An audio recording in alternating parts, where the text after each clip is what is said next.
Boiler units industry boilers use करते हैं उनको पैडी देना शुरू किया। ये इंडस्ट्रीज हो गई जैसे टेक्सटाइल इंडस्ट्री जिसमें स्टीम का प्रयोग होता है, जिसमें पराली को यूज किया जा सकता है। ऐसे ही वहां की ब्रिक किल्स जो पंजाब की ईंटों के भट्टे हैं, वहां मैंडेटरी कर दिया गया है कि 20% पैडी यूज होगी। कि 1500 करोड़ रुपए के आसपास का ये पूरा सब्सिडी दिया जा रहा है, लेकिन जब ग्राउंड पे जाके इसको चेक किया गया तो इसमें 50% से ज़्यादा का स्कैम है। मशीनें उपलब्ध ही नहीं है ग्राउंड के ऊपर। इसका मतलब वो सब्सिडी गलत तरीके से प्रोवाइड करके कागज़ों में प्रोवाइड की गई बेलर मशीन्स ग्राउंड के ऊपर।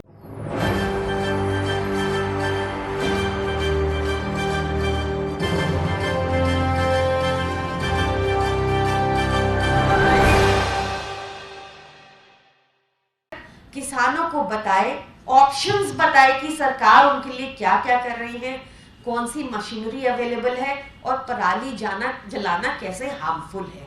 और उन्होंने सुना, जब उनको पता ही नहीं था वो भी क्या करते बेचारे, उन्होंने सुना। और हमने अरविंद केजरीवाल जी की सरकार ने, भगवंत मान जी की सरकार में इसमें 2 तरह के मेजर्स इस बार यूज में है। एक है इन सीटू और एक है एक्स सीटू। इन सीटू जैसा आप जानते हैं वो मेजर्स हैं जो ऑन साइट ही पराली का समाधान करेंगे। इसमें चाहे बायोडिकम्पोजर हो, चाहे सीआरएम क्रॉप रेसिड्यू मशीन्स हो, जो 1.7 लाख ऑलरेडी थी, उनको हमने ठीक तरह से डिवाइड किया। वो स्कैटर्ड थी पहले, उनको जहां पर सबसे ज्यादा रिक्वायरमेंट है, जिन डिस्ट्रिक्ट्स में, जिन स्टेट्स में, वहां भेजा गया। उसके बाद 24,000 मशीन्स हमने और प्रोक्योर कर ली हैं, जिसके लिए एप्लीकेशंस आ चुकी हैं, जो बांटी जा रही हैं। इस पे हमने हेवी सब्सिडी दी है, इवन अप टू 80% सब्सिडी दी है। 100 बेलर मशीन्स आ चुकी हैं। पूसा 24, ये एक हिस्टोरिक डिसीजन है कि पूसा 44 जो क्वालिटी ऑफ राइस थी, वो भगवंत मान सर की सरकार ने बैन कर दिया, क्योंकि इसका लॉन्ग मैच्योरिटी पीरियड होता था और ये एक ज्यादा वाटर कंज्यूम करने वाला क्रॉप था। तो ये एक हिस्टोरिक डिसीजन है, ये लिया गया। साथ ही एक्स सीटू मेजर्स में जिसमें हम स्टबल को उठाकर स्टबल बेस्ड इंडस्ट्रीज को दे पाए, इसमें हमने 15 different boiler units industry boilers use करते हैं उनको पैडी देना शुरू किया। ये इंडस्ट्रीज हो गई जैसे टेक्सटाइल इंडस्ट्री जिसमें स्टीम का प्रयोग होता है, जिसमें पराली को यूज किया जा सकता है। ऐसे ही वहां की ब्रिक किल्स जो पंजाब की ईंटों के भट्टे हैं, वहां मैंडेटरी कर दिया गया है कि 20% पैडी यूज होगी जलाने के लिए। ये मैंडेटरी हो चुका है पंजाब में। वहां पर हमने HPCL से ऑलरेडी टाई अप कर लिया है, जो 50,000 टन पैडी लेगा। ये एथेनॉल बनाने के काम आएगा।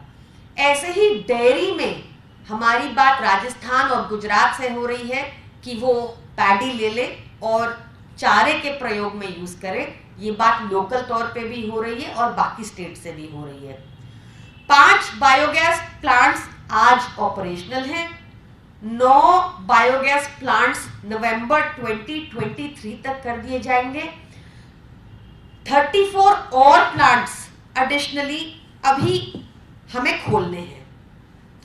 साथ ही हमने वहां पे डिस्ट्रिक्ट कलेक्टर्स को ट्रेनिंग दी, जो ट्रैक करते हैं कोई भी FIR GPS मैपिंग के द्वारा। आपने कल भी देखा होगा शायद, पटियाला के DC ने जाकर फायर टेंडर टीम के साथ एक जगह पर फायर टेंडर टीम को यूज कर पराली की आग बुझाई।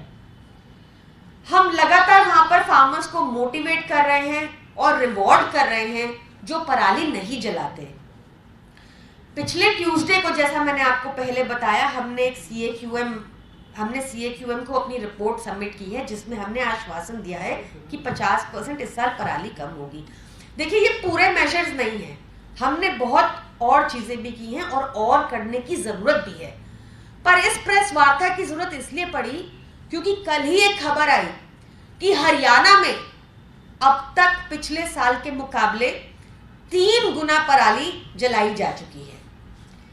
कल अभी थोड़े टाइम में खट्टर साहब ब्लेम करने लग जाएंगे फार्मर्स को, क्योंकि उन्होंने सारा साल तो कुछ किया नहीं। अब उनकी ब्लेम गेम शुरू हो जाएगी। और ये देखिए, ये क्या हो रहा था पिछली बीती मॉनसून सेशन में भी भाजपा के अपने विधायक हैं नंगल चौधरी कॉन्स्टिट्युएंसी से, जिन्होंने साफ तौर पर कहा कि इंडस्ट्रियलाइजेशन के कारण बहुत एयर पोल्यूशन हो रहा है, और उनको जवाब मिला कि अब मॉनिटरिंग होगी। वो 2023 में मॉनिटरिंग करने की बातें कर रहे हैं। अगर खट्टर साहब के पास कोई सॉल्यूशन नहीं है दिल्ली वालों को साफ हवा देने का, पंजाब वालों को साफ हवा देने का, अपने ही क्षेत्र के लोगों को साफ हवा देने का, तो उनको तुरंत तौर पे रिजाइन कर देना चाहिए। आगे की बात अनुराग भाई रखेंगे।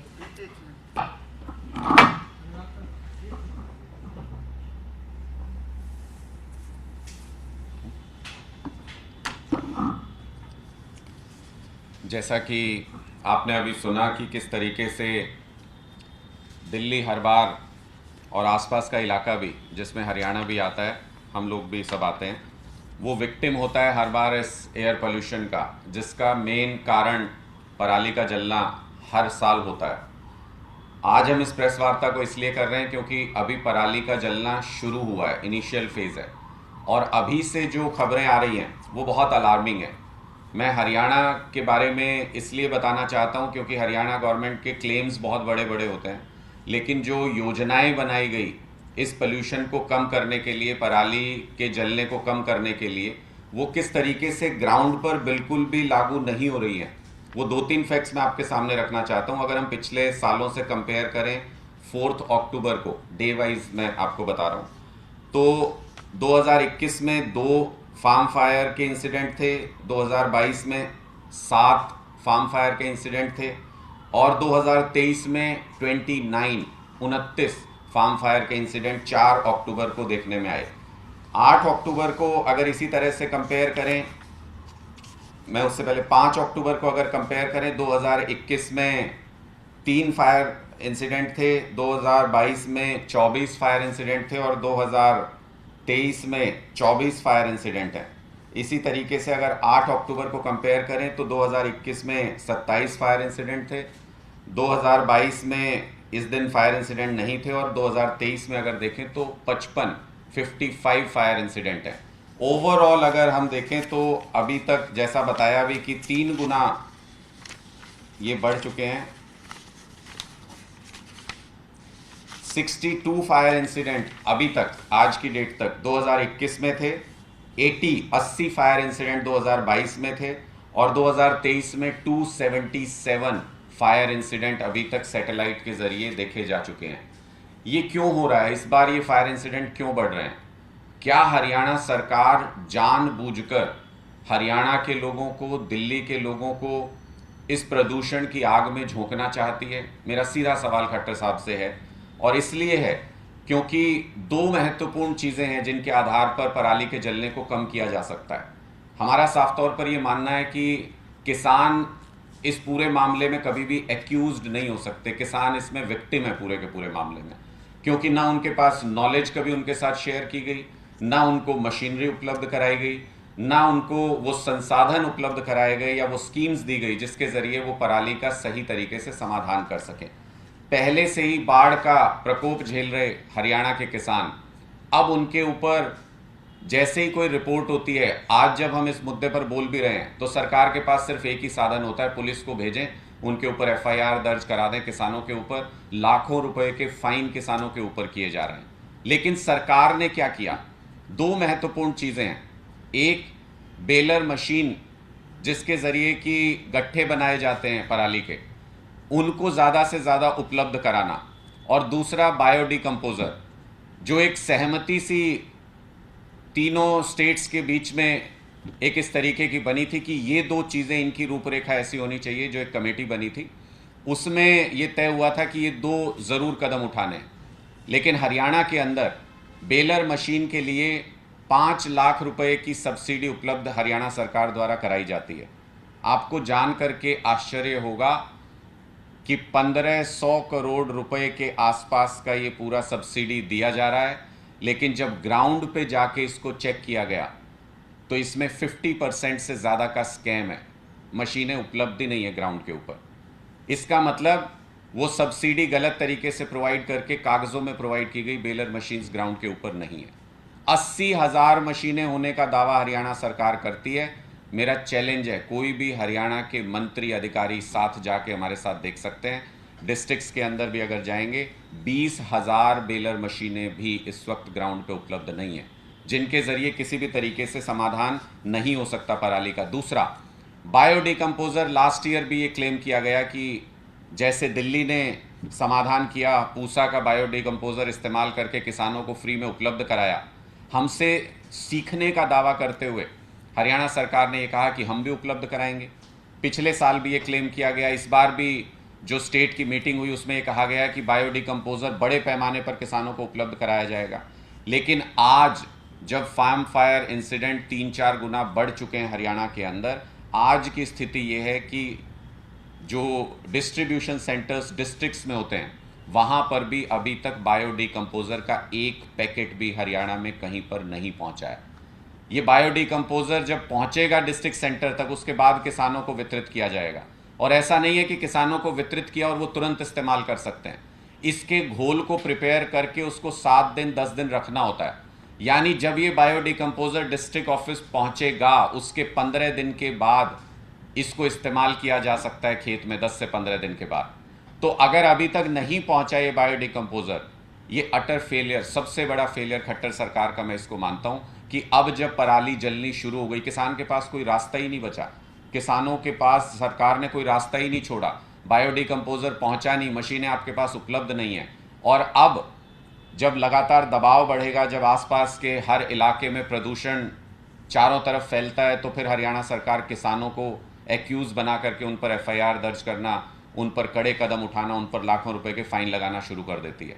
तो मेरा स्पष्ट तौर पर खट्टर सरकार से ये सवाल है कि जब आपको पहले से ही पता है कि इन दिनों में देश की राजधानी और हरियाणा के ज़्यादातर इलाके प्रदूषण की चपेट में आते हैं, हमारे लोगों का जीना मुहाल हो जाता है इन पूरे इलाकों में, तो आपने ये जो सुविधाएं हैं या ये जो योजनाएं शुरू की हैं ये ज़मीन पर लागू हो सकें, इसका पुख्ता इंतज़ाम क्यों नहीं किया?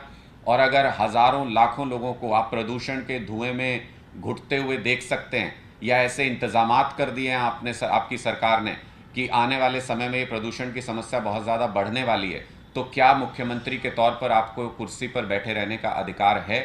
ये खट्टर साहब से हम पूछना चाहते हैं।